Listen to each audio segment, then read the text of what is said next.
Okay, you can start. All right, thank you. Well, good evening, everyone.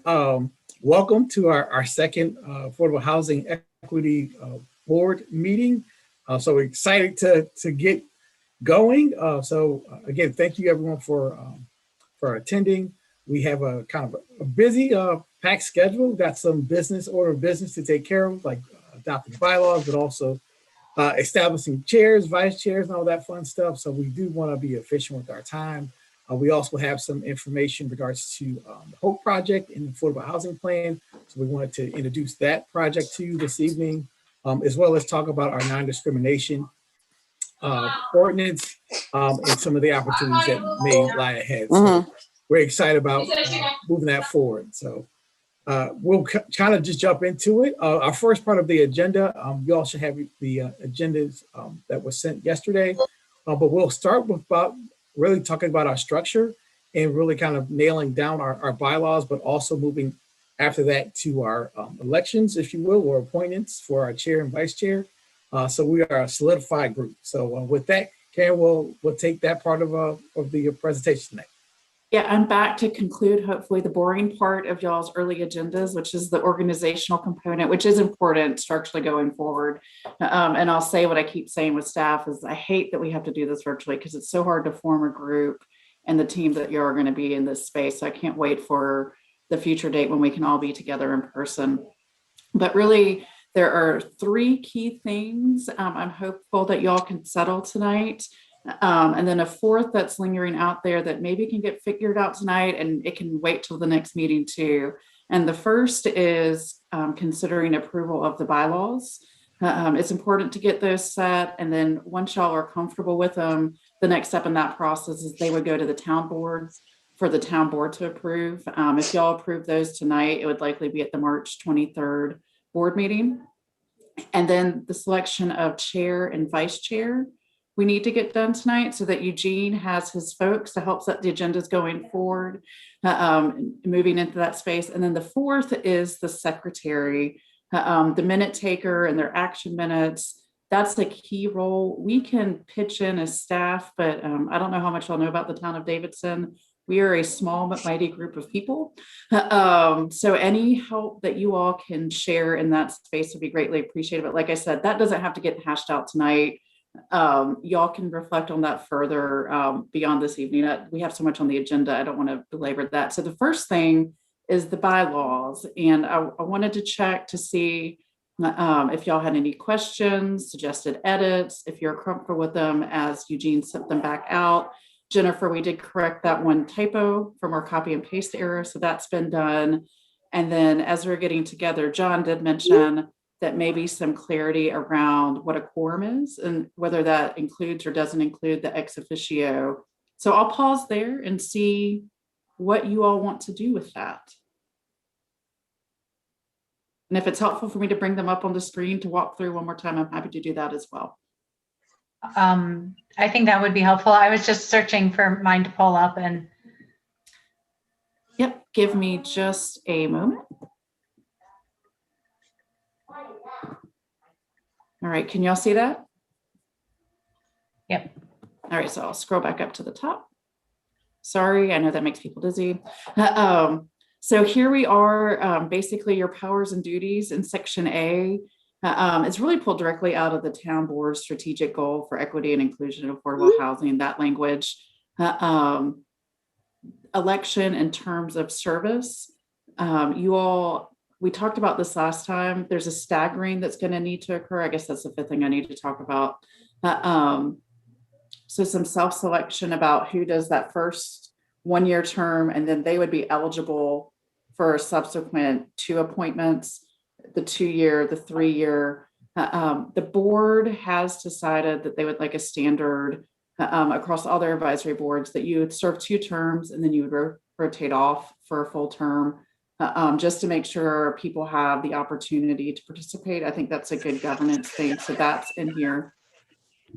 The membership is 9 members plus the 3 ex officio from our key nonprofit partners, the Davidson Housing Coalition, Habitat for Humanity, and Ada Jenkins, as well as Eugene as an ex officio member of this board.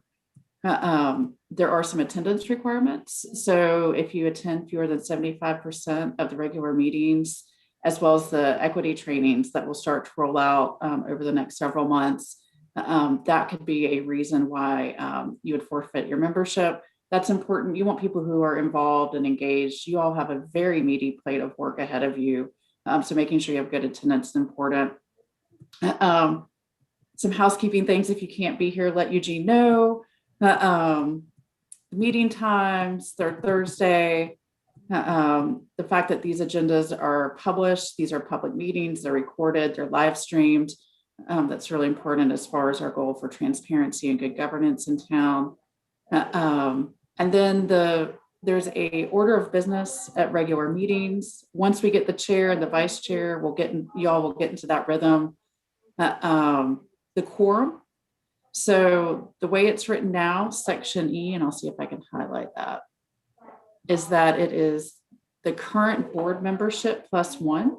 So that's where John had noted that it's a little bit nebulous if that is the members appointed by the town board plus one, or everyone, including ex officios.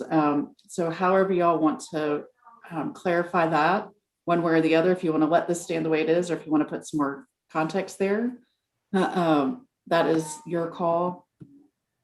And then the officers. So the reason we're doing the bylaws first is so then we can elect the officers that y'all approve in the bylaws. So there's a method to that madness. So the chair, and the role of the chair, once again, is to help the Housing and Equity Director plan the meetings and the agendas, facilitate the meetings. So the ideal state is once we elect the chair in the next meeting or two, they will really be running the meeting and you'll hear very little from staff. It will really turn into y'all's resident advisory board. And then the other piece of the chair is that when the board makes recommendations to the town board, they would carry that message. And our town board's really used to that. The planning board, livability board, they have subcommittees, they have recommendations. And quite often at our town commissioner meetings, there is somebody from these other boards that are there saying, we reviewed the tree ordinance and here's our recommendation for what changes we would like to see and what type of staff recommendations we would make and how that would work. And then it's really the town board's decision from that point, but the chair carries that message to the town board. And then the vice chair is the backup to the chair. It's pretty simple there. And then the secretary, and that's the one, we don't have to hash through that tonight, but if somebody's willing, that sure would be nice. It would take a lot off of Eugene and staff's plate to figure that out. And then that's really it in a nutshell related to the draft bylaws as we've put together for y'all to think about. And with that, I can answer any questions, but I really think the better thing is for y'all to kind of decide where you want to take it from here. And I'm going to stop share so everybody can see each other, if that's okay. There we go.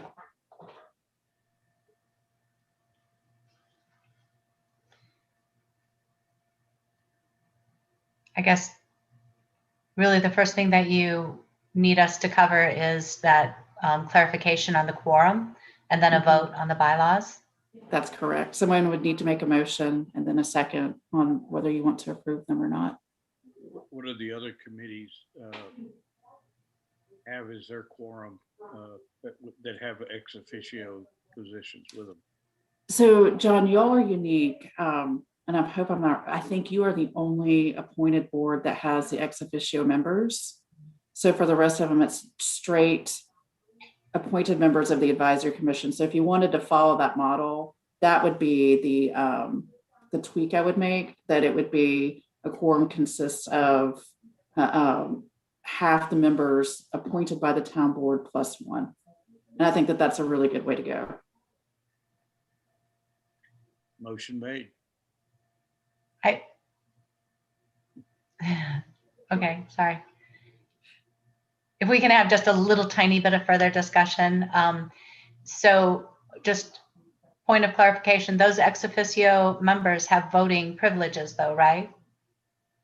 No, they are non-voting members. Okay, so that's they're all. here as, yeah, they're here as Just partners strictly and as collaborators and experts in this space. Okay. On the Soil and Water Conservation Board, we have an ex officio appointed member, but that person has voting privileges. And so, so given that they don't, then I would second John's motion. All right, great.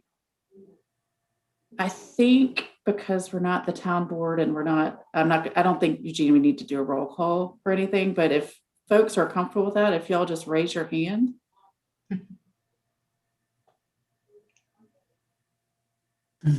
2, 3, 4, 5. Mary Kim, are you comfortable with the bylaws? Yes.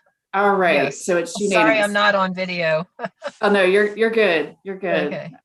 All right, so that's great. Y'all have achieved your first order of business. Congratulations. Go team. Now moving on to the second piece, which is the election. I really do want to focus on the chair and vice chair, as y'all can tell. Eugene and I have analyzed the SurveyMonkey results that have come in. And I'll say that one person rated interest in the positions higher than everybody else. And then there were 2 people that were tied for second. So Jennifer expressed the most interest in being chair or vice chair. And then John and Crystal were tied for second on interest for chair or vice chair. So Eugene did a little bit of politicking behind the scenes to see if Jennifer is truly interested in taking on this auspicious role. And she said she was. So I think if you all are comfortable and someone would like to nominate her, I think that would be good. And then y'all can talk more about what you want to do about vice chair, if that works. Nate, I would nominate Jennifer. Second. All right. Let's do the same thing. Let's raise hands. I raise my hand. All right. We've got another unanimous. Congratulations, Jennifer. You have been elected chair of the Housing and Equity Board. And then for the vice chair, Crystal and John, it's really, or anybody else who wants to step into the ring. And I'm just going to pause there. That if I expressed an interest, I think that was a mistake filling out the survey. So I'm sorry about that. Like when you said my name, I was like, did I do that wrong? I know that I said if nobody else would do it, you know, like. I'm not going to say that may have been what was obviously going on, but. I just want to offer that after the resume reading, after we all shared why we're on this board after the first meeting, I thought to myself, I think I know who should be chair and vice chair of this committee. It wasn't me. You want to make a nomination then? I will nominate John as vice chair. Nominate anybody else that wants it. Okay. All right, Jennifer, find yourself a second. Do we have a second?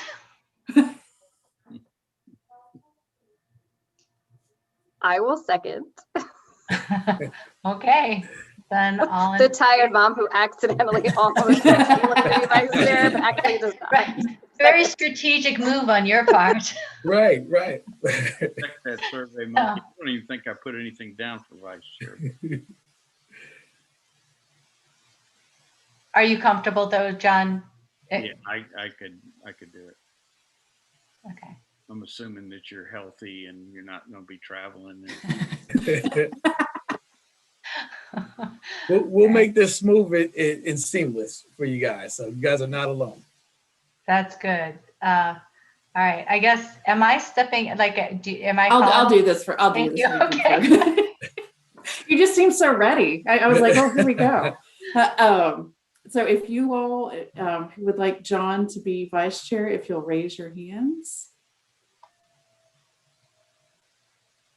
All right. I raise my hand.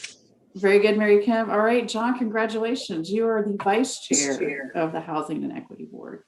Exciting. I'm going to put it on my resume and LinkedIn real quickly. Do it real fast. Right, but pay Yes, attention yes. during the next agenda items. And finally, I will throw out there, if anybody's interested in secretary and would like to raise their hand in this moment, we'd love to have you. We really So do. I would not mind doing it, but what I would like I've done this before for nonprofits I've served on. I think there's a different level of accuracy required for government associated meetings. And so I would like some I'd like to get some guidance, because I tend to take in too much information. So if somebody will help me sort that through, that is something that I could do. Oh, Annie, that would be great. What I will do is find out from Leslie Willis who the secretary is of our Livability Board right now, and we can model your role off of what they do.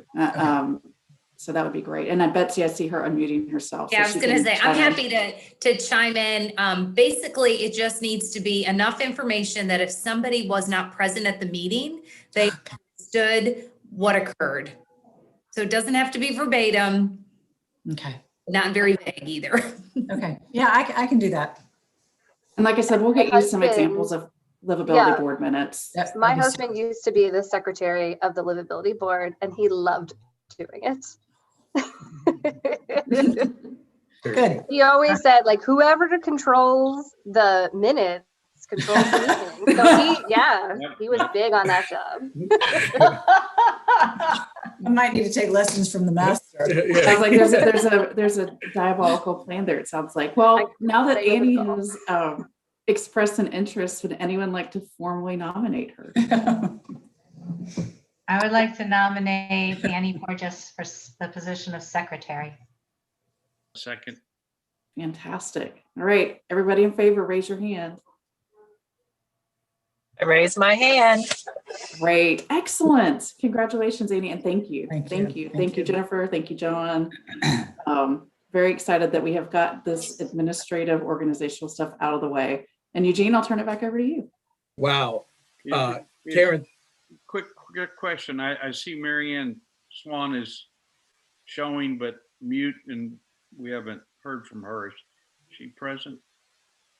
Yes. Yeah, good. We didn't want to miss your, have us accidentally miss your vote. Oh, Mary Ann is a member of town staff. She's got an agenda item later in the meeting. Sorry, John. Very good. Okay. She'll get her super feature towards the end of our meeting. So just wait. She's Thank you, John, though. Yeah. All right. Thanks, y'all. Great. Well, first I gotta say thank you, Karen. Wow. I was hopeful that we'll get at least 2, but we got 3 of our positions filled. And so thank you for facilitating that. Now that we have that solidified, we can really get to work now. And so again, thank you for everyone just stepping up in those roles. I am excited to work with all of you in more detail. So we're heading in the right direction. I guess with that being said, trying to again be efficient with our time, we'll jump to the next agenda item, and I'm gonna share my screen. We're gonna go into our presentation.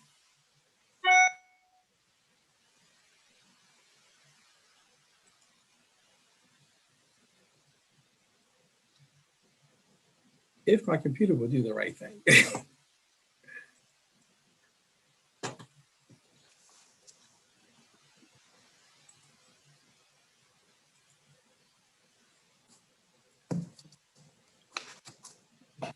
Give me a quick sec.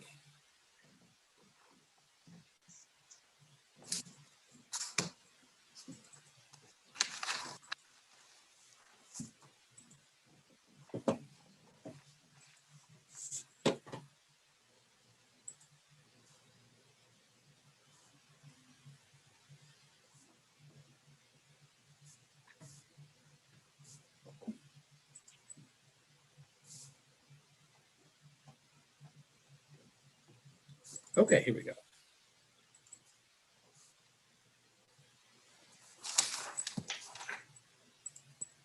Did everyone see that? Yes. Okay, great. So we wanted to, we have a couple of things, just wanted to get the ball rolling on, really talk about affordable housing in the context of the town, but also talk about our payment in lieu and give some background on what that program is and why it is. And then we also have some detailed information about our Hoke project. We wanted to introduce that to the group this evening, and then be able to have a robust conversation at our March meeting and hopefully recommendations. And the same thing goes for our anti-discrimination ordinance. So this will be kind of our running agenda for this evening. So we'll jump right into it. So we're talking about our affordable housing and payment in lieu background. So I wanted to just kind of give you some context of kind of how we got to this place.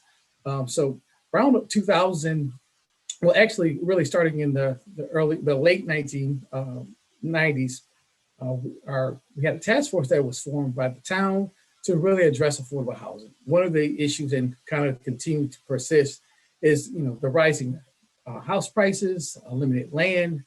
It really, and also the diversity of the town was changing. It was changing very quickly. And so the town had stepped up, formed a committee, and really started to put some meat towards on the bones when they talked about affordable housing. One of the ambitious thing that the town had done in 2001, it was to adopt its first affordable housing ordinance. It was the first of its kind in the state. It was mandatory inclusionary zoning.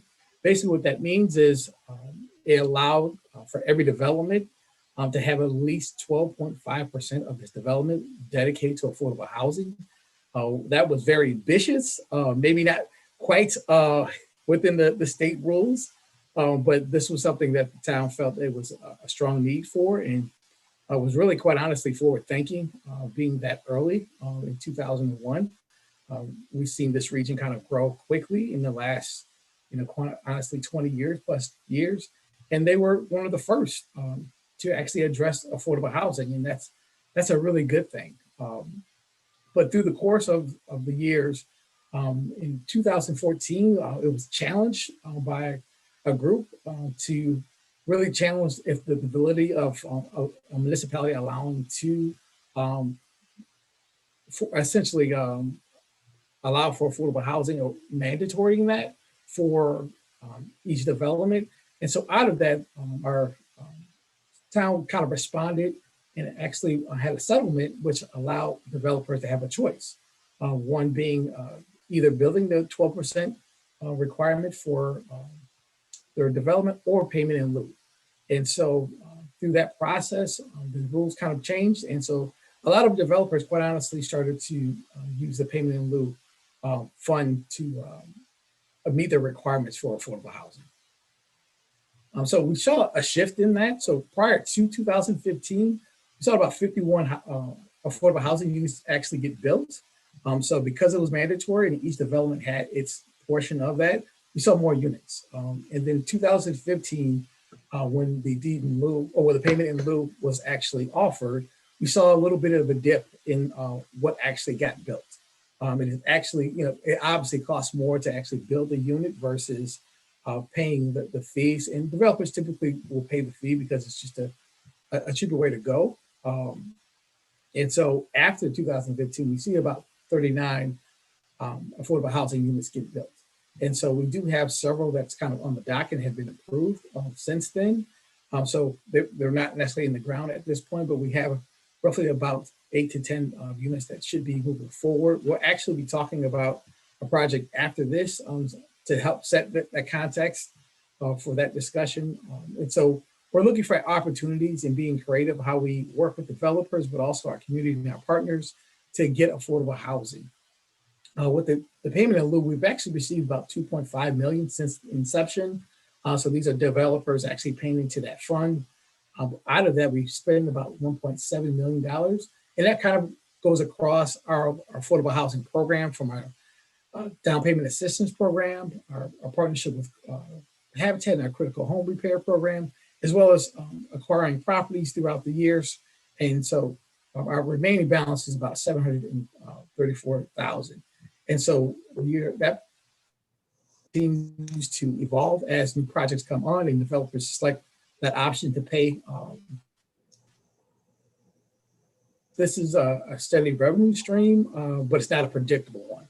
I think that's kind of the more important part of that is it is somewhat depends on kind of what's happening with the development community in Davidson. Eugene, can you, oh, that's what I was looking for. Yes. Okay. Yep. The fee structure was. Yes. So since 2015, our payment in lieu was $26,550 per unit. So if you had a requirement of 12% of your development will have a unit number, and you times that 26,550 to that number. So that's what we were all the way up until the end of last year. We've actually moved that fee up to $260,000.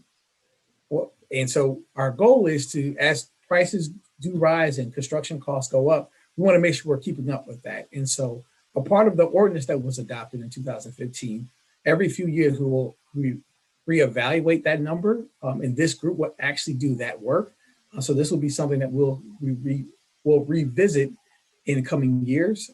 And so this will have recommendations from this group.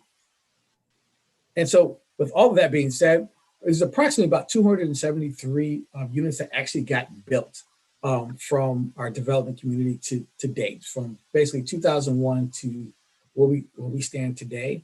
We also, over the years, have acquired properties throughout the process. And so we roughly have about 273 affordable units in Davidson. And this is a combination of for sale as well as rental. Do we have a sense of the need, the missed need for people who actually live and work in town, or the desired need for people who would, do we have any kind of way of measuring how people who'd like to move here but can't afford it? And so that's something that we want to accomplish with our affordable housing implementation plan. And so we'll actually have a deeper dive in that very topic, is really understanding the need. And so our hope is to actually work with a consultant to actually dive into the numbers and understand how we're growing as a town, and then what that need actually looks like now, but also in the future. Karen, you had a question? I was going to add 2016, 2017 timeframe. The town did contract with the Urban Institute, and they came up with a number that was 715 as the gap. But I don't know, Annie, if that was the gap for people living in town currently, or the people that are commuting in and the actual express need. So that is something that has been floating out there, but Eugene's exactly right. We need a more refined version of that number as part of the affordable housing strategy. Yep. And obviously things have changed quite a bit just with the pandemic and employment.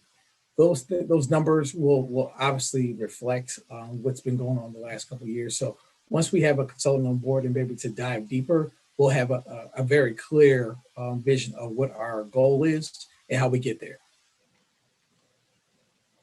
So kind of what you're seeing in front of you is all of the developments since 2001 and the units that have been built and or developments that have paid in lieu to the fund. And so it kind of gives you an idea of kind of the, what you've seen each of the developments in the unit count for those. So is this where they built or how much they had to pay? Okay, I got it. Yeah. So it shows you which developments just did a payment in lieu versus a unit. We had one group, one development actually did a combination of both. That actually happens. That was actually only one time that it happens, but that option is there. And we can talk about it a little bit more in detail, reference to our next project that we're looking at. And so with that, are there any general questions? Just kind of this was an attempt to just give you kind of a bird's eye view of kind of where we were and kind of where we are today, and understanding kind of the developments and the lack of units going on the ground since 2015, and how do we really get creative of increasing our numbers there. So it might be a good moment to pause, or we'll transition into the Hoke project and kind of look at that in detail. But really just wants to give you a sense of kind of where we've been and where our current developments do have affordable housing. One of my experience coming in was realizing that there actually is affordable housing. I think people may think that there's not in Davidson, but there 273 units that are out there. The great thing about our program is it's being highly utilized. The need is great. I get a call, if not 3 or 4 calls a week, wanting to either get on our waiting list for a rental or for sale. So the need is there. I hear a lot from residents that used to live here that want to move back. And so really wanted to focus, like, how do we make our affordable housing program work for folks that are there, but also for folks that want to come back and meet those needs. Well, I have a question, Eugene. Yes. This is Elizabeth. What is considered affordable in Davidson? Yes. So I'll actually get to that in our next slide. It'll break down kind of the numbers, and it'll give you exact numbers of family and household, but generally it's 50 to 80% of area median income. For a family of 4, that's typically $66,000 a year. That number changes every year as HUD reevaluates kind of the where we are as a country, and then also where we are as a county specifically. Our numbers are based off of Mecklenburg County specifically, and so those numbers is what we use to deem what's affordable. But I can towards the end of this presentation, when we talk through the Hoke program, I'll show you the actual kind of chart of what that looks like. Okay, thanks. Karen, you had a comment? I always have to bring this up because it's one of the most frequently asked questions or conversations I've had in my 2 years in Davidson, is the payment in lieu and why isn't it more and all of that. That lawsuit negotiation was really complicated and really difficult. And that number is a sweet spot where the town really feels like we can gain dollars for affordable housing and stay within the confines of the regulations in North Carolina. So that fee escalator that Eugene mentioned, that was tied to reval because that was a tangible, rational reason to raise the fee. So as y'all are thinking about that and looking at that, just be mindful that there's sensitivity around what our number is and how it may impact other communities that have that number, like Chapel Hill, because I know that folks would like it to be more, but there's also the reality of land development laws and real estate industry in North Carolina. Thank you for that. Eugene? Yes. This is Laura. I had just a quick question on with the payment in lieu, are there restrictions on how that can be used? I mean, can it be used to acquire land? Can it be used to build units? Can it be used to rehab units? Or is it very narrowly defined how it can be used? No. So yes to all of those things you just said. So there's not really a limit as far as kind of, as long as it's going towards affordable housing. And how we've used those funds in the recent past is for a critical home repair, but also purchase of homes, also partnership opportunities when there's a project. And so in our down payment assistance program, so those funds are used in that way specifically. And so we have flexibility there, which is very encouraging. John, you had a question? Yeah, just, and I may have mentioned this last time, so forgive me if I'm repeating myself, but there was a North Mecklenburg 3 towns housing study done, which was kind of an update on what Davidson had done by itself, but it was done for the year 2018, I believe, and published in early 2019. It's full of a lot of information, but one of the things that they kind of talked about in there, and I know Cornelius is thinking this way now, is it's a kind of a regional issue. So let's say, we don't necessarily need to affect affordable housing in one town if the next town over is, a mile away. That might be reasonable either way. So a lot of this, I think, as we go along, and as particularly Cornelius matures on its approach, it may be we start thinking regionally on some of these things. That's what this study did and encouraged. And if anybody needs a copy of it or is, put you to sleep material, I can get you one. Well, thank you for that. I think as we kind of move along with selecting a consultant and getting information to them, I think that information will also be really valuable to even set the context for this region or North Mecklenburg. So I think all that information will be relevant to where we are today. And so I think we're still kind of working through COVID, and we'll see kind of where we are as a country, but also as a region as well. So once we have a consultant on board, we'll be able to kind of dive into all the data and what is it saying to us now, and kind of how we're growing and what those needs are as well. So with that said, we actually do have a project. So this is kind of getting down to the work of this group. We have the Hoke Townhomes project. And so what I'm doing today is really introducing the project to you just to get you familiar with it. We'll actually have a deeper dive our next meeting. Hopefully we'll have someone from their team to actually go through some of the details. But what we're doing here is really giving you kind of the introduction to the project. So this is the Hoke Townhomes project. The location is at the former Hoke lumber site at 351 Jessen Street. For those that are in town, you guys are probably pretty familiar with the site. We got a chance to actually walk it a couple of weeks ago, and I'm more familiar with it than I was first coming in. So the goal here is actually to develop 81 townhomes. Out of those townhomes, you have 73 units that are going to be market rate. And then 8 units, there will be affordable housing rental. I think that's something I want to make sure we're stressing, is these will be rental opportunities. There is a need there. Marshall probably can contest about the need for affordable rental in this market. And so we're excited about this opportunity here. Each of the units will be 3 bedrooms, 2.5 baths, 2-car garages, and the range is basically around the 2,000 square foot range. And so just kind of giving you some of the information as far as the payment in lieu and how that would work if they chose that route. So by it being 81 units, the requirement would be 10 units that would need to be affordable. And so if you get 10 times 35,260, that you'll get that $350 range as far as what the payment would normally be.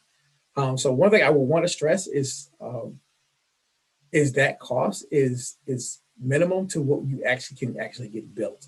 And so the fact that they're doing 8 in this scenario, the developer has been really keen in working with not only the town, but other partners in town to make this project work. A lot of times, some people can just stroke the check for the fee and keep things moving, but I'm really seeing the emphasis of really understanding the need for affordable housing and who it really is for.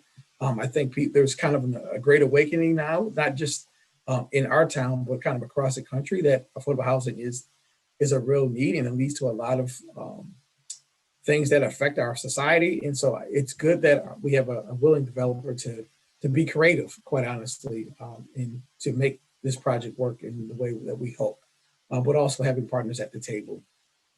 So the goal is really to develop 8 townhomes. The developer's role in this is really giving a discount to those townhomes. So the market rate for these townhomes will be in that 400 to 450 range. So if you do some of the math, there's a discount around $156,000. So they are able to kind of discount their unit of how much it would actually cost them in order to meet their kind of requirements for the payment in lieu, and which actually far as exceeds that. So we're excited that they're kind of willing to do that, but also getting partners involved from the Housing Foundation, as well as DHC in their participation, as well as the town. So we had a question about kind of affordability and kind of what that means. So this gets to a little bit so these units would be from 50 to 80% of median income. So this basically roughly means a family making, $41,000 to $66,000 range that will be eligible to purchase these homes. And I'll give a little bit more details of what that chart looks like in just a second. And just Eugene, who will be, well, maybe this is it, DHC is going to be the purchaser. Yes. So DHC, a part of the plan is they're actually a combination. Their affordable housing plan cites the Hoke folks as well as DHC as the applicant for this. And so DHC's role in this will be to basically debt finance kind of the thing. So they will actually pay for the units. So it'll be a sale to them specifically. And the town's role in this will be to use some of the payment in lieu funds that you just saw. Out of that 700 was to pay 400 out of that fund, as well as the housing, the foundation to pay another 400 towards that fund to get to that gap that we have about a 1.2 million gap there, and then DHC filling in another 4 to actually purchase the 8 townhomes. And so this is kind of generally how that it's going to be financed and how we get to that goal. So we do, this is one of its first of its kind, quite honestly. Our goal is to actually get this built. We've had affordable housing plans before, but actually they end up choosing to do the payment in lieu route. So our hope is that we actually can make this work and actually get the units built.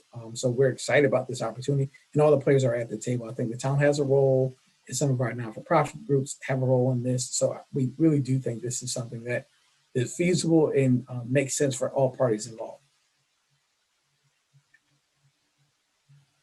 So just gives you just some general kind of information in regards to kind of schedule and phasing with the 82 units that we're looking at kind of a several phase process, and we can get into the details of that probably our next meeting. But JC will purchase one of those homes after every 10 are completed. So it's not that everything gets completed and then they'll purchase homes, but they'll be purchasing along the way as units get finished. So we're keeping up with the development. The units will be dispersed throughout the entire development, so necessarily wouldn't be concentrated in one area. Really, quite honestly, the only difference that you would know is the interior finishes might be a little bit different. Instead of granite, it might be another type of treatment there, but everything will be the same. You wouldn't know the difference from the outside. That's something I'm very excited about. People that are able to have kind of a market rate product for affordable price. As far as kind of the rent range, you're looking at $1,000 to $1,200 per month. Again, this kind of gets back to that the range of 50 to 80% of median income for a family of 4. And so that kind of gives you an idea of kind of who can afford this type of product. And the next one, I apologize that it's small, but the highlighted in green is really kind of the folks that will be eligible for purchasing or renting these units. So if you're looking at a family of 4, that's where you get that 66,800 number. So it's a range. And so if you're a single person, you can make in that range between 30,000 to 46, and you'll be eligible to purchase. So this kind of gives you an idea of like who can truly afford this and kind of what the income levels look like. So I think this is important for folks to kind of understand, because when you talk about affordable housing, I think Lieu had asked the question like, well, who is it for? And so this actually gives you a little bit of detail of who can afford this and who's eligible to take advantage of the program. So this will be something I'll share with the group after this. So you guys actually have this. This number will change every year according with HUD. So this is our last kind of update since 2020. And so we'll have another one this coming July, updated version of this. And depending, I think Hope is going to kind of play with the numbers a little bit, but this will be kind of the chart that we will go on. And when we talk about affordable housing specifically, it's in this context. Any questions? And again, this is a kind of an introduction to the project. We'll be able to get into more details at our next meeting. We'll have probably someone from their staff to talk about it in a little bit deeper dive there. But wanted to introduce this project to this group. The goal here would be for you guys to review, make comments, give feedback, and then they'll work on their affordable housing plan based off this feedback. And then there'll be a formal recommendation to the board for approval. And so I have Go ahead. Sorry. I have a question, Eugene. Who's sort of the landlord in this scenario with these 8 units? I mean, the town or DHC or? DHC will be the landlord for this. Okay. So they'll So collect rents and. Exactly. They'll go right through, they'll go through the rental program that you have. Gotcha. Thank you. Daryl or Eugene is in the beginning. I didn't follow this as thoroughly as I normally would. Was the developer forced to do this, or did they offer this? Just So curious.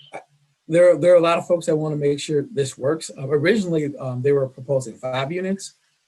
Because we have great partnerships in this town, the role of the foundation said, hey, we really want to support this type of initiative. And then we were able to actually get those units up to 8. And so this was something that wasn't forced. They could easily just opt to pay the $352,000 for the payment in lieu and be done with it. And we get no units, but we'll just get that payment.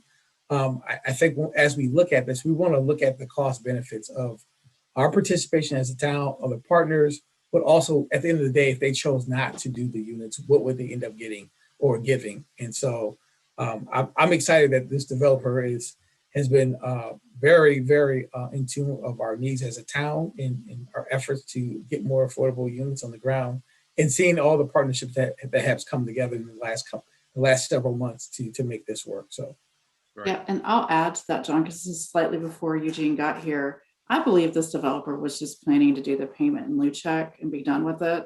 But community feedback really swayed them to figure out how they could partner to get units on the ground. They really heard that, which I think says a lot about our community and their willingness to partner. I think is exciting potential. Yeah. Very good. I have another question, Eugene. Yes, ma'am. How does the Davidson Housing Coalition plan on advertising for the units that are affordable, the 8 units? Yes. Do you know? Yeah, and so typically their program, they have a current waiting list for sale, but also for rental. So their program will actually run as it typically does, and they basically market to that group that are on that waiting list. So for folks that want to have access to these units, typically will go through their application process and approval process. And once that's done, they're on that list, and they kind of market to that list specifically. And Marshall can jump in if I'm saying anything out of order, and you can maybe give some more details to that as well.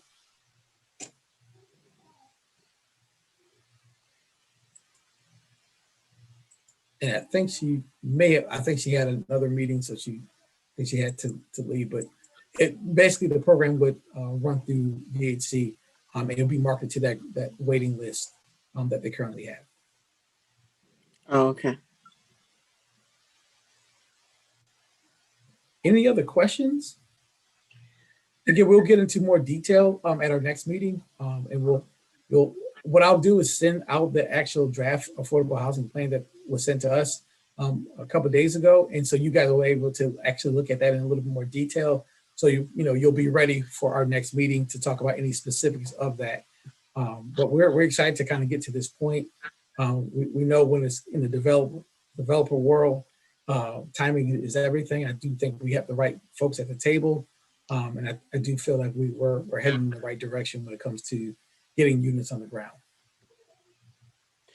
Another question. Mhm. I don't want to ask all the questions, but No, please do. That's why I'd we're like here. to know. I understand that there are some affordable housing on Mark Circle or Mark Road that didn't show on your slide. Is that true? No, those are so those are part of the properties that we've actually purchased more recently. And I believe that's what you're referring to. Yeah. So Yes. we currently have essentially about 5 properties that we own, and we're currently evaluating kind of where we are. Most of those properties actually have tenants in them.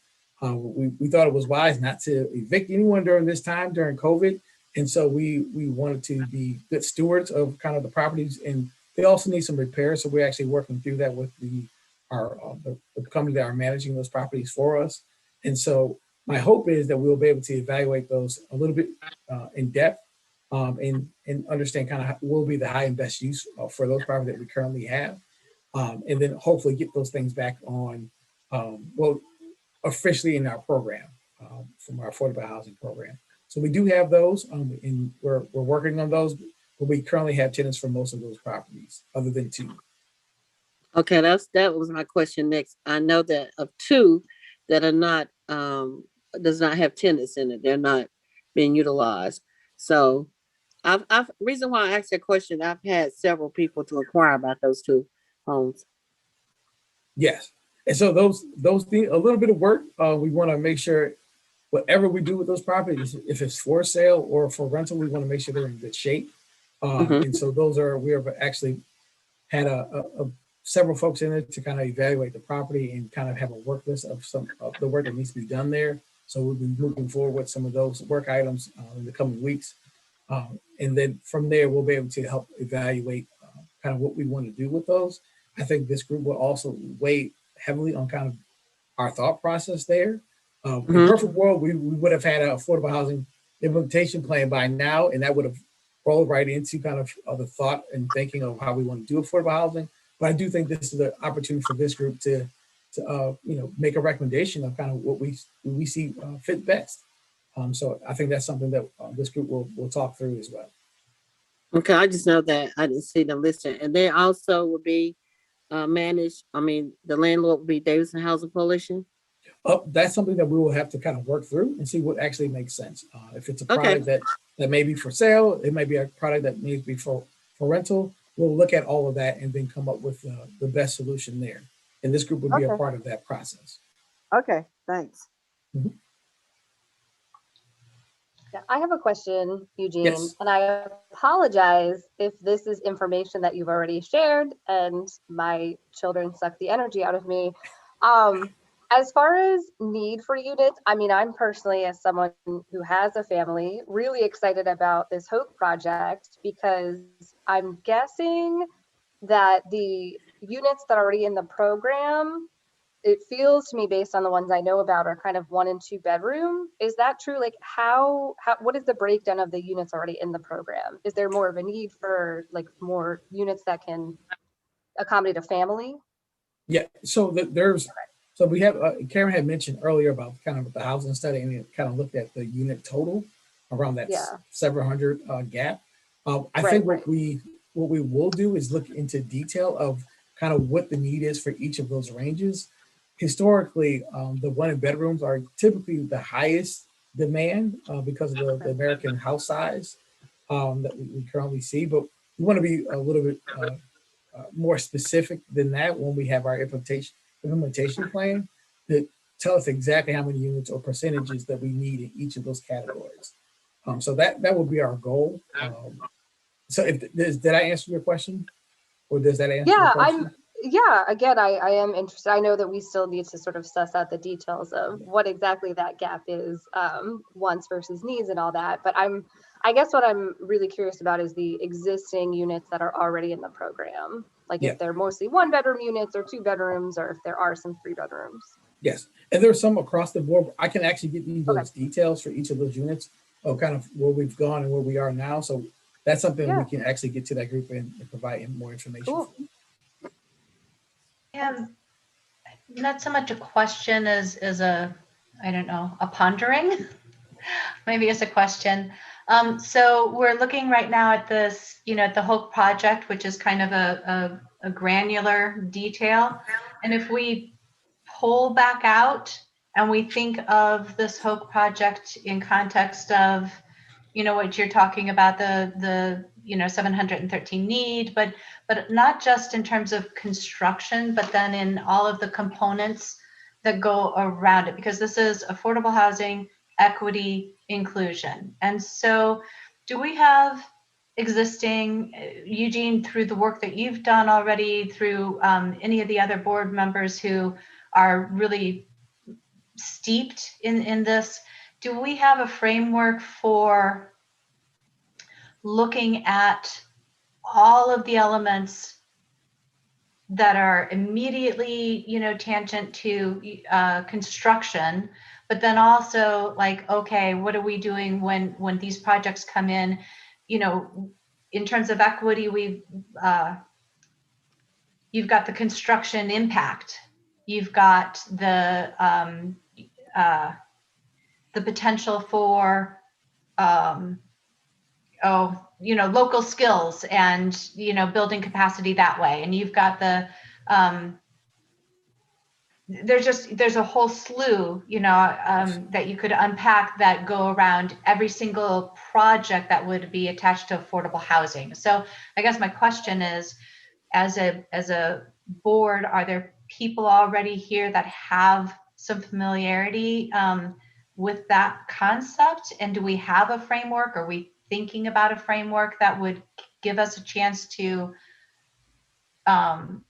kind of take a uniform approach to, again, not meaning that everything is the same. I know every situation is unique, but it gives us a guide for evaluating when these things come in, and have we considered how this will impact the bungalows that are right across the street? Have we considered how this may invite or be an opportunity to develop local trades or, again, capabilities? So does that make sense, what I'm asking? Yes, I think in a couple of different levels, as far as when we have a development, are we going to have essentially requirements for small minority business owners to participate in the actual project? And then all that goes along with that. That's something that we're currently talking about in some of our town goals when it comes to procurement and as well as HR. So these are things we'll actually dive in deeper for to talk about what our goals would be for these types of projects, and what we would ask for from a developer to saying, hey, we really think 10% of your overall project should go towards a small minority business owner. And here's a list of contractors at the end of the day, and be able to kind of help facilitate that process. So yes, that's something that we can and will kind of dive a little bit deeper in.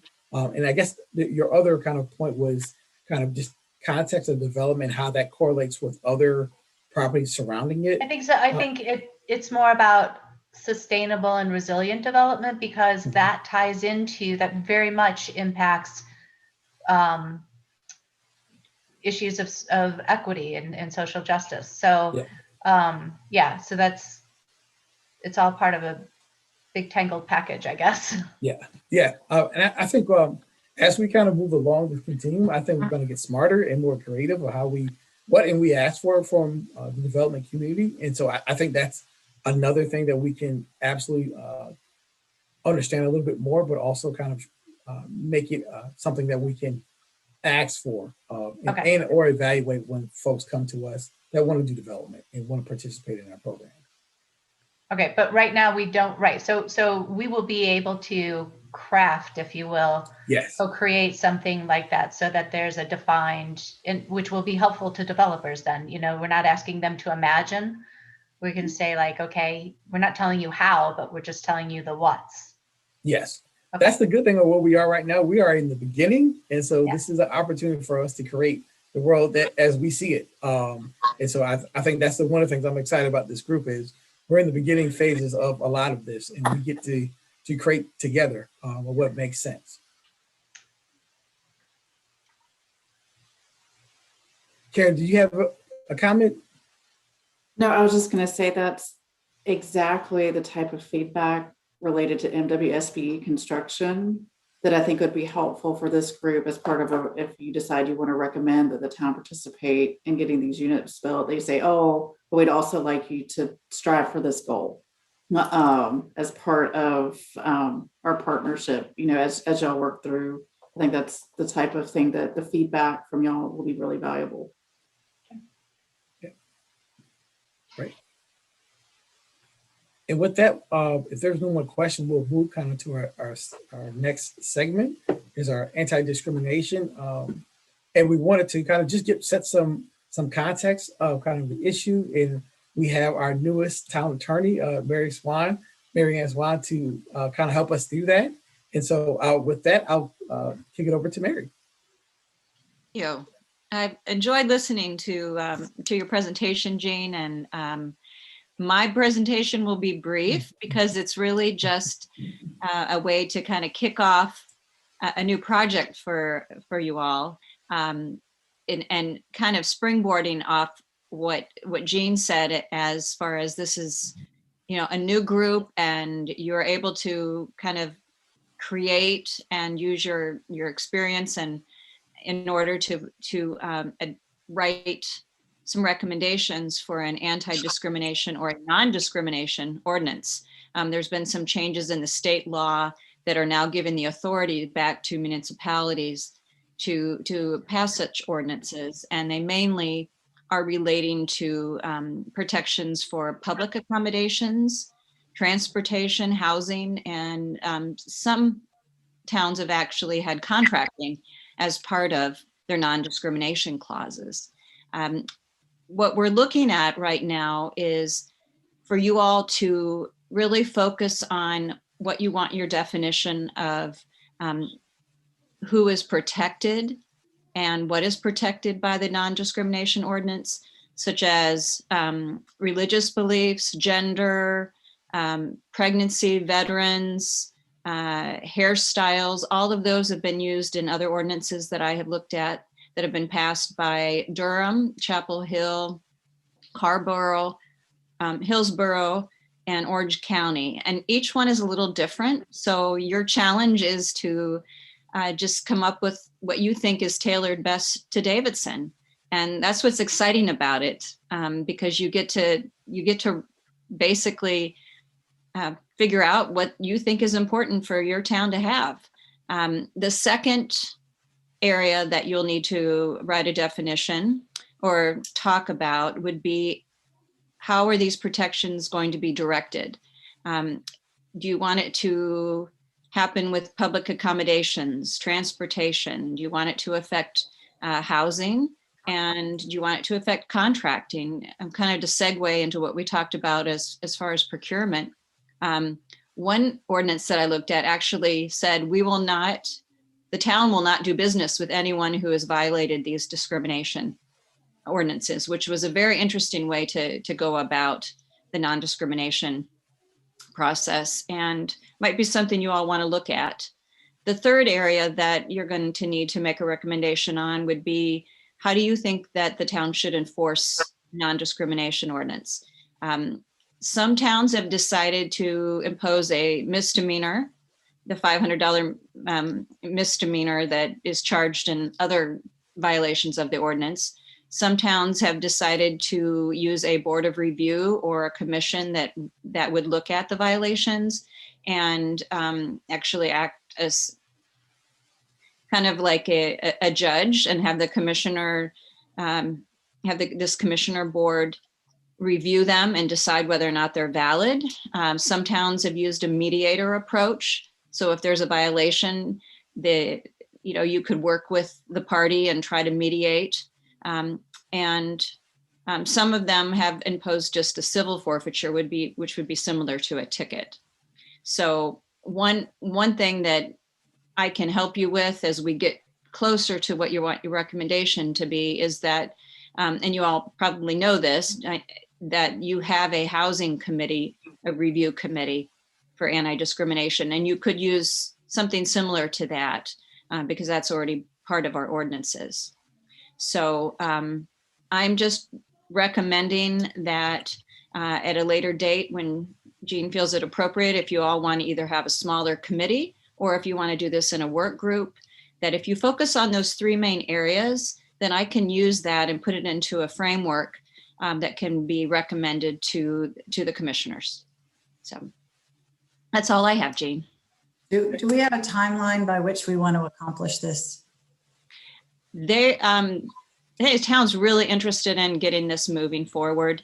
There have only been maybe four counties or four towns that have something on the books right now. And I think Davidson would like to be on the forefront and just show support.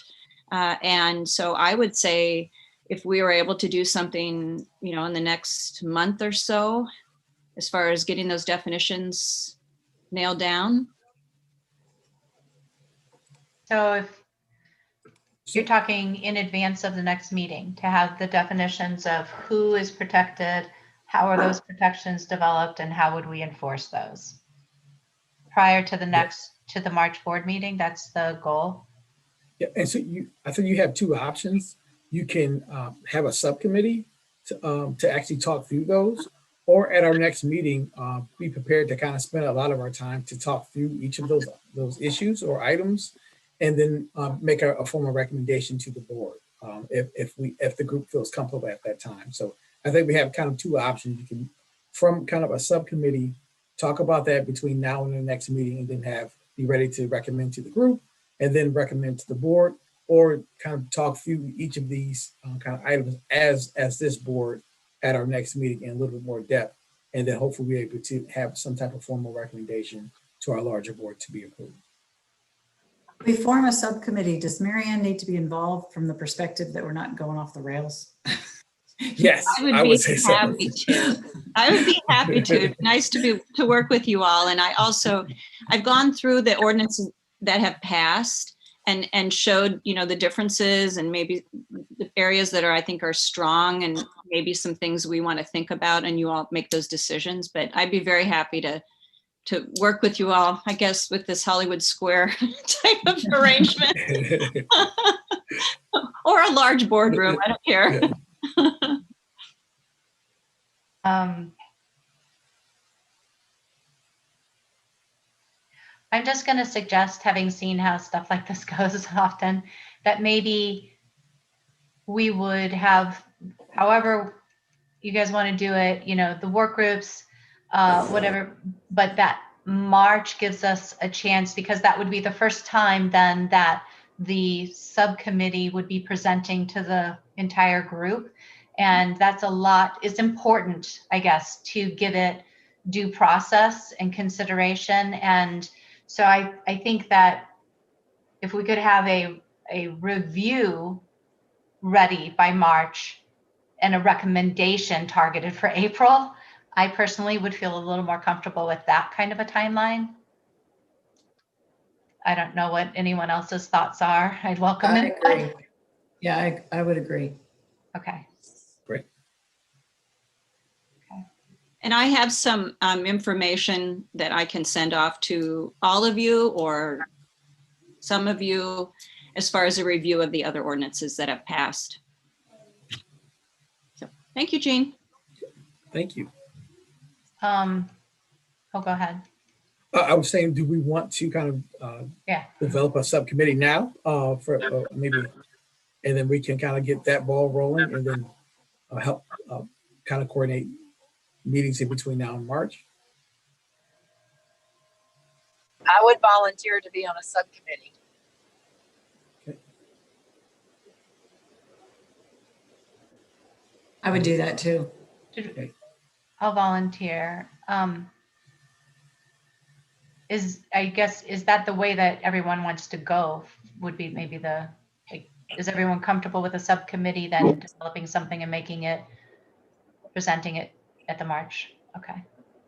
Yeah, I think that makes sense, and I'm interested in being part of that too. Was that you, Crystal? Yeah. Yes. Okay, sorry. I was looking at my notes. So 1, 2, 3, 4.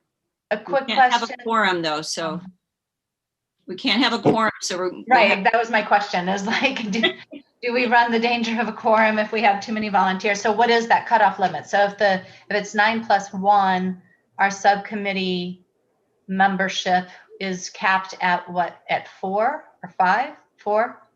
4. Okay. So 4. So we had Mary Kim, Crystal, I volunteered. Annie. Did we have a 4th already? yourself. I think you'll be the 4th. Okay. Does anyone else, John or I'll volunteer. Elizabeth? Okay. Is that too many? Yes. Because I can, Elizabeth, I can step off and make room if you'd like to. No, All right.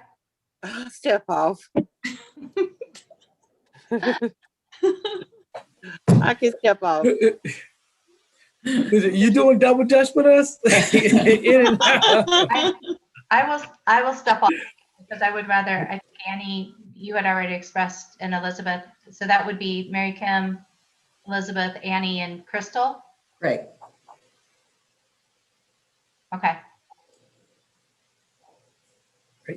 Now, I'm the secretary, so I'm not going to be in charge of calling the subcommittee together. So volunteer to be that. We can help coordinate that. And this will be part of my role to help make sure we're keeping things moving forward. So we'll help coordinate some of those meetings and get this group together.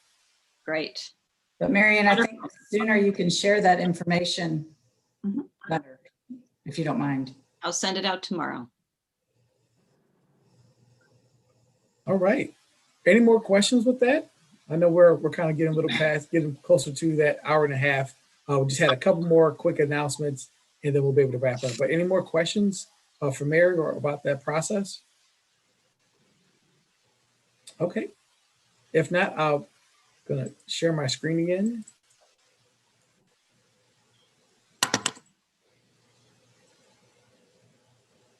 And so just kind of wanted to talk about some of our next steps, some of the things that are going to be coming up that we're going to talk about.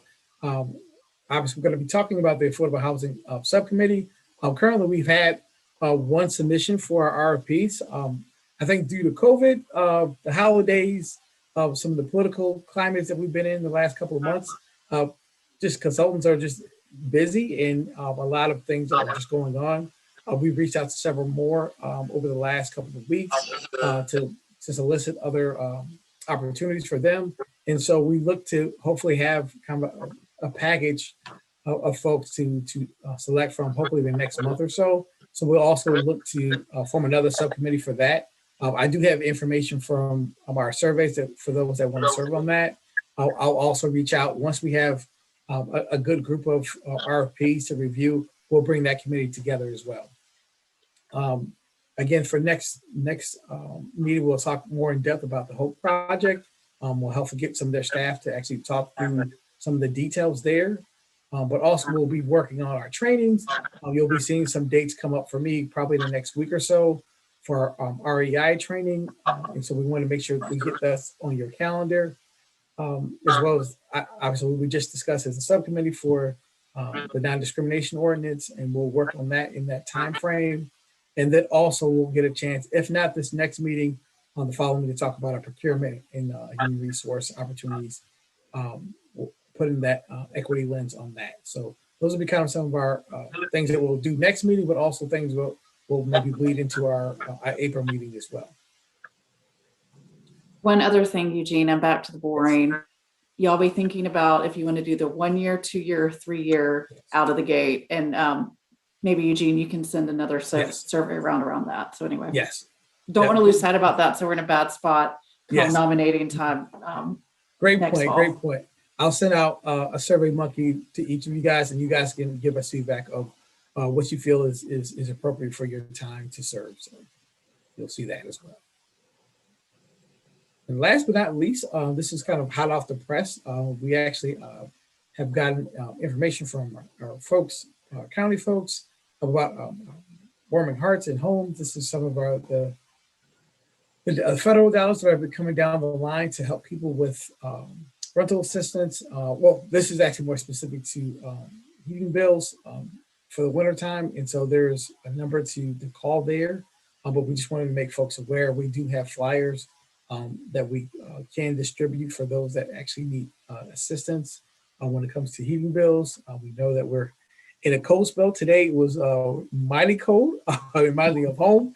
And so I know those folks that can feel it and may need some assistance with those heating bills for sure. So we just wanted to make sure to do a quick commercial here to make sure folks understand that there are some opportunities for folks to share information that are either watching this and I can get them this information directly. If you want to email me or if you wanted a flyer, I can get that to you. But that's just a quick commercial about that. We want to be responsive as we get information and be able to share. Then it's another opportunity for this group is, well, we do have opportunities to help folks. Let's help them. And so I'm just wanted to share this information with you guys. But with that, I think we can. Eugene, Question? Yes, can you send a copy of that flyer? I will. I will. Okay, thanks. And tomorrow I'll actually be out and about. And so if people need some, actually need the hard copy, I can meet you somewhere and drop those off if you like. And so for those that need hard copy, just email me or even quickly text me and say, hey, I need X amount, and I can get that to you tomorrow. Okay. Any other questions before we go, John? And I apologize, maybe I should work this behind the scenes before we get to this point, but I'm very concerned about the asbestos issue and what it might do to our limiting our future ability to expand affordable housing and help revitalize the West Davidson side. And so I don't know how we approach this, but for me, there's a kind of a short-term issue and a long-term issue, and the solution that is being done by the EPA related to asbestos is basically to cap in place. They remove dirt and then replace dirt that kind of acts as a barrier,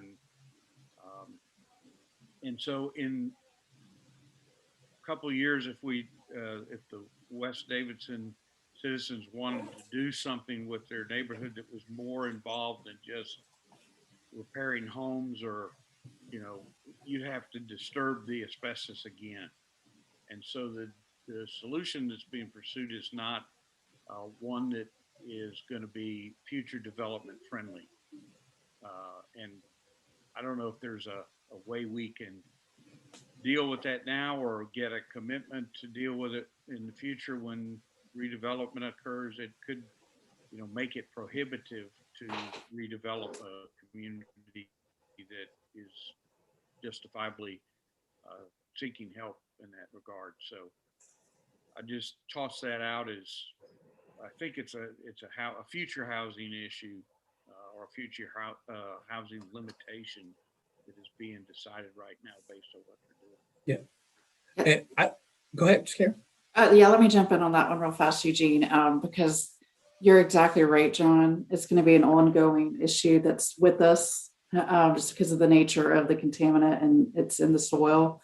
Town staff has been working really hard to keep the EPA and DEQ involved and engaged. And in fact, Alma Adams is having a town hall with West Davidson residents tonight as we speak to get their feedback and input, because candidly, there's been a lot of talk and a lot of news reports and but not a lot of actual conversations with the right agency folks, with the people directly impacted from the level of a congresswoman. I think the EPA folks on the ground are wonderful with the remedy that they can provide based upon their authority level.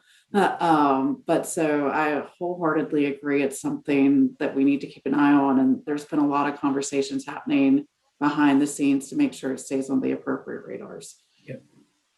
And thank you for that, Karen. I was actually going to say the same thing. I think the fact that you have a congresswoman actually discussing this, like literally as we speak, I think that's the reason why Harold was not in this conversation, because he was presenting in that meeting.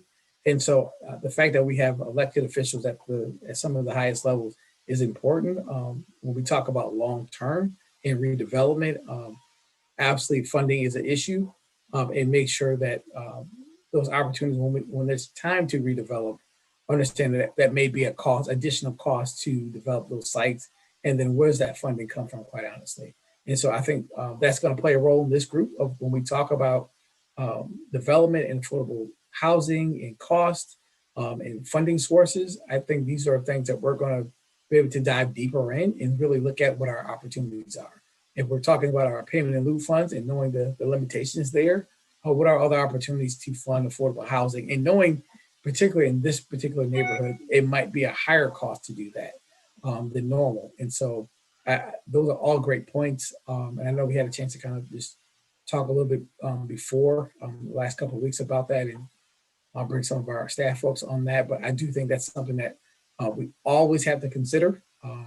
And so I think that's something we'll be able to work through as this group goes through and as we talk about redevelopment, as we get our action plan moving forward, really looking at what happens when, and then the cost of that. And then what are the funding sources to remedy those issues. Sounds So- good. I want to just make sure the moment didn't pass and that those type of escalations were happening. Yeah. If I wasn't in this meeting, I would have been in that meeting. So, but so yeah, it is absolutely something that is kind of front and center. Honestly, my first day, that was the first issue that I understood and quite surprised by. And so it has a lasting impression on me personally. So that's something that will always be, I think, in the front when we talk about redevelopment, particularly in West Davidson, knowing that is an issue and how do we remedy that. So I've got just one FYI. The town of Cornelius has been doing a housing committee work for maybe the last 3 or 4 months, and they presented that report to the town commissioners and mayor Monday night, and it was much better than I had expected. But I've got a copy of it if anyone wants to see it, or I can send a video. But they've asked the commissioners to come back on March the 1st and unanimously support the plan, or they'll have some debate about it. But it does have, I think, some places where we can overlap, and gotcha. they're being more aggressive than I had expected. So good news there. Yeah, absolutely. Please share that with not only me, but with the group. I think the more education of what we're doing as a town, but also a region is going to be imperative. And so we know we're not isolated by ourselves. We have neighbors to the north and the west and the east of us, and it's good to understand what everyone is doing. And there might be opportunities where we can, also piggyback on some of those innovative ideas and opportunities as well. So please definitely share that with this group. Any other questions? I know we're coming up close to the 8 o'clock time frame. I have just a quick process question then, actually, and it's a direct result of that conversation with John. So if we want to mail, if he was going to distribute that, is he going to send that to you and then you would forward that out? Is that going to be the proper, channel of distribution, I guess? Is that what we're... Or do we have a mail directory that we can each have that, if we have something, we can send it out?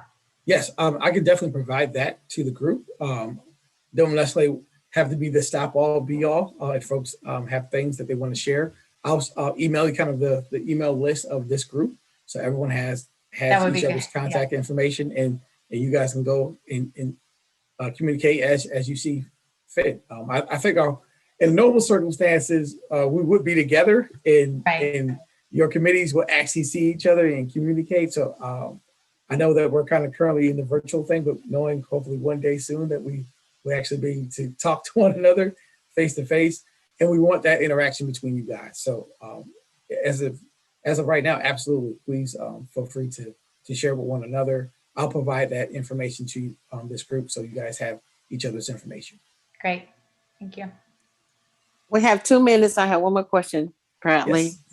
Yes. Is it, Eugene, is it any way possible that in the future going forward that if they're hosting meetings concerning the asbestos over here on the west side, is there any way that you might or someone could coordinate where we could have the opportunity to sit in on those meetings? Yes.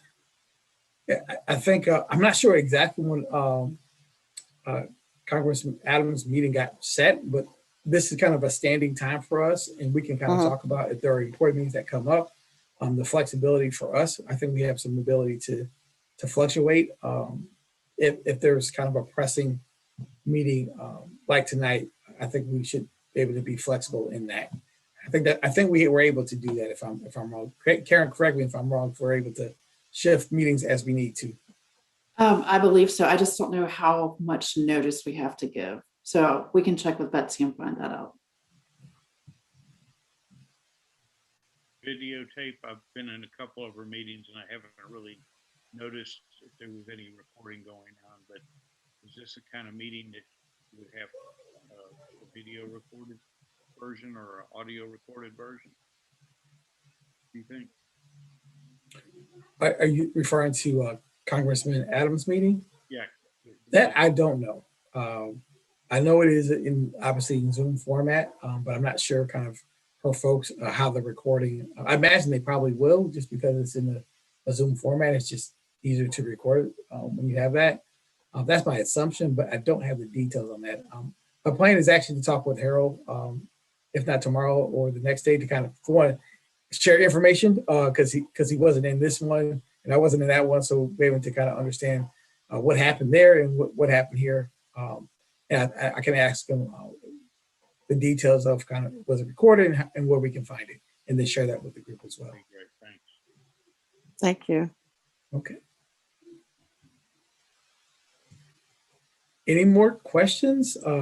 If not, we right at 8 o'clock. If we don't have any other questions, we will adjourn, and then I think we have a good task before us to get things going in a couple of different areas.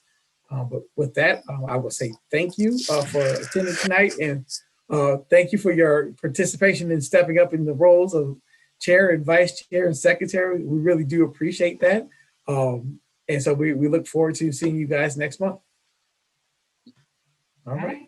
Guys, have a great night. Thank you.